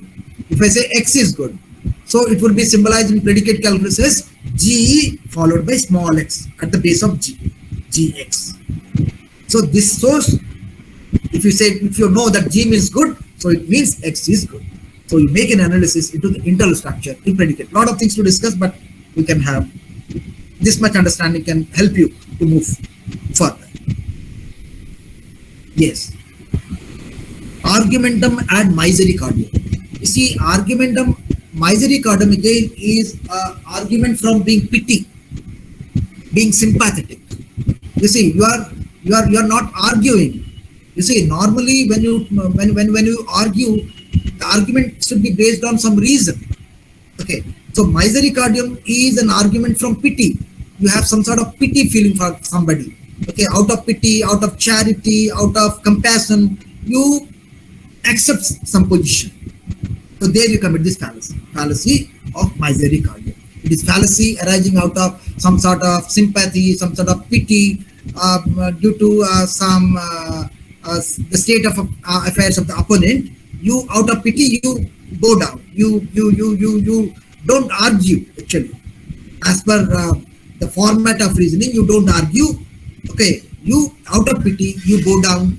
Okay, you respect the opponent out of pity. Okay, so that is argumentum ad misericordiam. Then, okay, Smriti Rekha Naik, she says, what is weekend syllogism and what is strengthened syllogism? Okay, so she's talking of weakened mood and the strengthened mood. When we talk of, say, for instance, Barbara, it is the strengthened mood. Okay, it's a strong mood, and the weaker form of Barbara is Barbary. So when we have a syllogism or a mood where you have a universal conclusion, and the conclusion is a universal proposition, and there is a possibility of a super implicant from that proposition. That means from A proposition, we can have an I type of proposition. You see, if A proposition is true, I proposition is definitely true in the relation of super implication. So since the conclusion is A proposition, that is true, and definitely I proposition will also be true. So if we take AAI, we get the weakened form of the syllogism in figure 1. If you take AAA, that is the stronger form of syllogism. Since A implies I, okay, we can think of AAI as also a valid mood, okay, but that is in the weaker form. AAA is the stronger mood, is the strengthened mood. You see Aristotle's dictum, discussed. it was already discussed now. what is fallacy of figure of speech? Okay. Figure of speech, again, it's a fallacy which occurs when you do something like this. Suppose I say, okay, suppose I say, who is that, who is asked? Figure of speech, suppose I say, if suppose a student, suppose say, okay, I say, Ram is writing, Ram is writing. When I say Ram is writing, this is the premise. Ram is writing. Therefore, Ram is a writer. Okay. Ram is professing. Therefore, Ram is a professor. Okay. Ram is giving a lecture. Therefore, Ram is a lecturer. So, what we do is, in fallacy of figure of speech, what you do is, when the words similar in form are taken to have a similar meaning. So, in fallacy of figure of speech, what happens is, the words that have a similar form are taken to have a similar meaning. You see, write and writer, they fall together. But writing, if anybody writes, he is not a writer. Okay, the writer in the sense of an author. If somebody is professing, okay, sadhus do profess, but they are not professors. So profess and being professor, they fall together. Okay, so words which are similar in form, okay, being similar in form, if you take that they have a similar meaning, then we come at the fallacy of figure of speech. Okay, then the fallacy of ignoratio illanti. Ignoratio illanti means ignoring the point in question. Ignoratio illanti means ignoring the point in question and arguing besides the point. Ignoratio illanti means ignoring the point in question and arguing besides the point. You are taking some irrelevant issue and arguing based on this issue, leaving all aside what that is relevant. So you are arguing beside the point, ignoring the point in question. Now, ignoratio illanti, well, I should discuss briefly all the 5 forms, important forms. Number 1 is argumentum ad hominem. Argumentum ad hominem I am not discussing in detail, in brief, very useful for the students, I feel. Argumentum ad hominem means argument against a person. Hominem. Hominem means homo sapiens. You see, human beings are said homo sapiens. Argumentum ad hominem means argument against a person. You are not seeing what the person is saying. Suppose if somebody is saying, talking about family planning, very nicely is saying that we should go for family planning, looking at the population in the country, is talking a very rational thing. But we are countering him by saying that you personally have a cricket team, you have 9 children, okay, and you are saying you are talking about family planning. So you are arguing against the person. You are not looking into the logic that he is talking of. Okay, so you are attacking a person. So that is, you are not looking what the speaker is saying. What is the basis of his argument? You are not focusing on the argument, but you are trying to attack the person for his argument by taking his personal conduct or personal behavior or his entire character, which is unwanted for in logic. Okay, so there we commit the fallacy of argumentum ad hominem, that is argument against a person by taking his character, conduct, integrity, behavior, personality, etc. etc. So that is argumentum ad hominem. Then argumentum ad populum. Argumentum ad populum means, you see, again here you are arguing, you are not taking the argument into issue by taking the relevant issue. Okay, because it is something, a message of a sort of popular sort is advocated. Suppose somebody of say a sadhu or a saint is saying something. Okay, say he says God is there, everything is God. Well, he's saying, well, justified. But you should have asked for logic. But without asking for logic, okay, because it is something which is of a popular stand, you are simply carried away. Because I have said something and simply it is a popular stand, you are simply carried away. Suppose Hitler, when he declared war and he asked the fellow man to fight, they never questioned Hitler because it is a popular, he was a popular leader at that time and people simply followed Hitler without questioning. So that is argumentum ad populum. Okay. Then come to argumentum ad ignoration. Argumentum ad ignoration means taking the advantage of the ignorance of the opponent. Argumentum ad ignoration means taking the advantage of the ignorance of the opponent. Suppose somebody asks me a question, suppose say, the fallacy of histron prostron, well, I know that, but I'm not that confident to explain you. I should make a bit of reference to help you. Okay.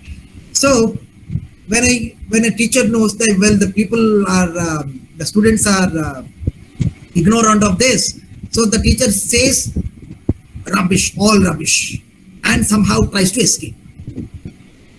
So what the teacher has done there, he has taken the advantage of the ignorance of the students to prove his point, which is not the right thing to do so. So that is argumentum ad ignoration. That means taking the advantage of the ignorance of the opponent or somebody to whom we are speaking to. Okay, so taking that is argumentum ad ignoration. Okay, now then coming argumentum ad vericandium. Vericandium means argument where we don't look at the argument, we accept something as true out of reverence, out of respect. Okay, if somebody says, say your grandmother says that there is a ghost in that banyan tree, you simply say, well, there is a ghost. You simply believe because your grandmother is saying so, out of love, out of respect for your grandmother. You simply say, well, since my grandmother is saying there is a ghost hiding in the banyan tree, so there is a ghost. So you're not going for argumentation of any sort. Simply you are accepting your grandmother's advice, grandmother's version out of love, out of respect. So argument out of reverence, that is argumentum ad vericandium. And last one is argumentum ad baculum. Argumentum ad baculum is argument by force. It is an argument by force. That means you see, one should win an argument by giving a right justification. There should be a right logic to win an argument. But when it happens, when say a brother and sister in a family, they fight, when the sister finds that she is on the losing side, what she will do is she simply cries in order to win over everybody. So that is winning by force. Okay. So suppose say somebody is walking on the street and alone walking, and there is a gold chain that you are wearing, and the thief says it is mine, and he snatches. You have nothing to do. It's argument by force. He says it is mine, you have to simply admit that is his. If you say no, it is mine, you give all logic, you will be beaten. Okay, so that is argument by force. So these are the fallacies under ignoratio elenchi. Yes, sir. Yes, sir. Sir, this is the last question. Last question you address because it is approaching 2 hours. Okay. Laws of thought and how are they related? Very good. So you see, we talk of 3 laws of thought. Normally, the fundamental laws of thought: law of identity, law of contradiction, and the law of excluded. What is this law of identity? Law of identity says a thing is what it is. It cannot be anything other than what it is. Okay, I am what I am. Okay, this is identity. A glass is a glass, a flower is a flower. A flower cannot be a chair. So this is identity. So how to express this logically? You can say this logically as A is A, or say B is B, C is C. That will do. So law of identity says a thing is what it is. It cannot be anything other than itself. Symbolically expressing A is A, B is B, C is C. Carry on. But if you go by symbolic logic, we have to express this as P equivalent P. P equivalent P. It is the logical expression for identity. P equivalent P in symbolic logic. P, this is the symbol. Okay, equivalence P. Okay. Now law of contradiction. Law of contradiction says a thing cannot be both be and not be at the same time. That means A cannot be both be and not be at the same time. A cannot be both be and not be at the same time. That means a thing cannot take two contradictory qualities at the same time. Ram cannot be good and not good at the same time. He is good now, he may be not good at a different time. So, simultaneously, a thing cannot take two contradictory qualities at the same time. A thing cannot take two contradictory qualities at the same time. That is, you can express this symbolically as A cannot be both B and not B. Not B means not hyphen B. Okay, there is a difference between not B and not hyphen B. Not B means the not is not a part of the predicate. It is the part of the copula.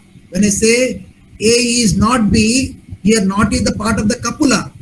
But if I say A is not hyphen B, then this not has become the part of the predicate. So try to understand. So A cannot be both B and not B at the same time. This is the law of contradiction. And the symbolic expression is P dot, the logical expression I'm saying, P dot not P. This is contradiction. P dot not P is contradiction. And this is never possible. That's why you give a breaker bracket and give a curly knot outside. That means P dot not P is a contradiction. And in order to get rid of the contradiction, you put P dot not P within a bracket and give a negation outside. That's the saying A cannot be, A cannot be. That means this negative sign is saying cannot be. A cannot be both P and not P at the same time. But the logical form of contradiction is, it's not the case that something is P and not P at the same time. So the logical expression for contradiction is, law of contradiction is not within bracket P dot not P. So I repeat, P dot not P within bracket with a not from outside. That means it is not the case that P and not P can be kept together at the same time. Then we come to law of excluded middle. Law of excluded middle, it is something, say, a thing is either B or not B. Okay, if it is B, it can be either B or not B. That means you can say A is either B or not B. Okay, if A is B, you see we have dealt in a law of contradiction. A cannot be both B and not B at the same time. So it's an excluded middle. What it says is, okay, A is either B or not B. Okay, now what is the logical form of it? Logical expression is P, V, not P. It's a tautology. This is the question I said you, this was asked to me. So, law of excluded middle, the logical expression is P, V. V means well, V, symbolic logic. P, V, not P is the logical expression for law of excluded middle. Now, the question may be asked. I was asked, again I say you, why is the law of excluded middle so called? This was the question that was asked to me. I said you, I was asked, what is a tautology? What is contingent proposition? What is a contradictory proposition? And then I was asked, what is the law of excluded middle? And why is this law so called? You see, excluded middle. Excluded middle means between two contradictory propositions, two contradictory entities, two mutually contradictory. You see, P, not P. When I say green and not green, you see, I say green, not green. Not green means all colors except green. So there is no other color in between green and not green. That is the exclusion. Okay. So why is law of excluded middle so called? Because between two contradictory terms that are totally exclusive mutually, there is no possibility of a third disjunct in between the two disjuncts. If I say green and not green, they are contradictory and there is no possibility of an alternative in between. That's why the middle is excluded. To understand in more simple terms, you say a proposition is either true or false. So there is nothing in between the truth and the falsity of a proposition. Okay. So proposition is either true or it may be false. There is nothing of a sort of Okay, something in between the truth and the falsity of a proposition. Okay, that was you can answer.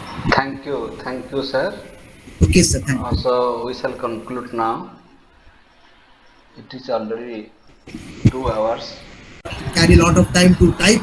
So, if possible, we can have an extended time tomorrow with a break. We can discuss tomorrow. Yes, These sir. questions can be discussed tomorrow. Okay, thank you. Thank you so much, sir, Pramod sir, for taking this initiative. Actually, these all could happen because of the effort of Pramod sir. He's a selfless man. Okay, he spares a lot of time not for himself but for the others.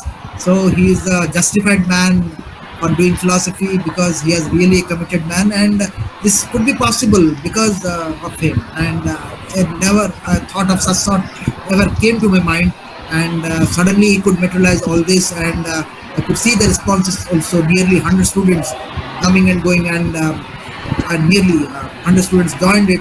Maybe we, had it been expanded, still more students would have got space. But anyway, I think it was a successful one, and I am also more or less satisfied with the initiative taken by Pramod sir, and I hope that such initiatives will be carried on by him in future also, so that everybody learns. I'm not saying when you say I'm an expert, no, I never claim to be an expert. I want to learn from everybody, and that should remain. And that is the motto of philosophy family. Let us learn from each other so that we can move. We can never be complete. At least we can make our lives. We can enhance our knowledge standards day by helping each other to finding out solutions, the academic solutions to the academic problems that we come across in our professions. Thank you so much for the initiative, and also thank these people for joining. Thank you. Over to Thank you. Professor. Thank you, sir. This is really wonderful. This is not a matter of joke. Speaking for 2 hours and addressing more than 40 questions instantly. It is not a matter of joke. It is only possible for the subject expert, and it is only possible by Dr. Rao, I shall say, because some people have their own, they have their own comfortable zone. So it is really very personal. The endeavor is very personal. So Dr. Rao has written many books on logic and symbology, and today that was proved that he is really talented and he has really real expertise in this subject. I had also asked 10 questions on behalf of the candidates that will help them. That such type of questions will come in the interview, because I repeat that I had told that in the interview they never ask difficult questions. They ask very simple questions which are generally expected from an average student. If you fail to meet that question, then you are rejected, simply rejected. They will never go for the second question. So always expect the simple question, direct question, and give your answer very confidently. Thank you, sir, for your honest endeavor, for your um, for your clarity, for your understanding, for your love, inspiration, um, everything, for everything. I love you, sir, and we shall meet again tomorrow. We shall discuss inductive logic tomorrow. Thank you all. Again, I am those who have failed to understand.